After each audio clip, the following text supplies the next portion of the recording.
మంత్రి కొండా సురేఖ గాంధీ భవన్ లో మీడియా సమావేశంలో కన్నీరు పెట్టుకున్నారు. బీజేపీ ఎంపీ రఘునందన్ రావు తనకు దండ వేయడాన్ని బీఆర్ఎస్ శ్రేణులు ట్రోల్ చేయడంపై ఆమె మనస్తాపం చెందారు. గౌరవంగా వేసిన దండను ట్రోల్ చేస్తూ చిల్లరగా వ్యవహరిస్తారా అని ఆ పార్టీ నేతలపై మండిపడ్డారు. నిన్నటి నుంచి తాను భోజనం చేయలేదని, నిద్రపోలేదన్నారు. మీ ఇంట్లో ఆడబిడ్డలకు ఇలా జరిగితే ఊరుకుంటారా అని కేటీఆర్ ని ఆమె ప్రశ్నించారు.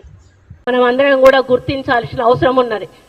నా బాధ ఏంటంటే, ఒక మహిళగా నన్ను చాలా అసహ్యంగా ఈ విధంగా పోస్ట్ పెట్టి సోషల్ మీడియాలో చాలా దురదృష్టకరమైన, చాలా ఇబ్బందికరమైన పోస్ట్ పెట్టి ఈ ఫోటోను పెట్టి వీళ్ళకు షాదీ ముబారక్ ఎవరిచ్చారు అని చెప్పి ఒక అక్రమమైన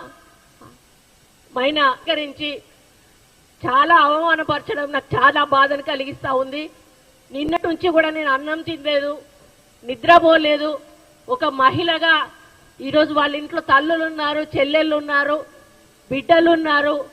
టీఆర్ఎస్ వాళ్ళందరూ కూడా ఈరోజు కొంత గ్యాంగ్ను ఏర్పాటు చేసుకొని ఈరోజు వాళ్ళ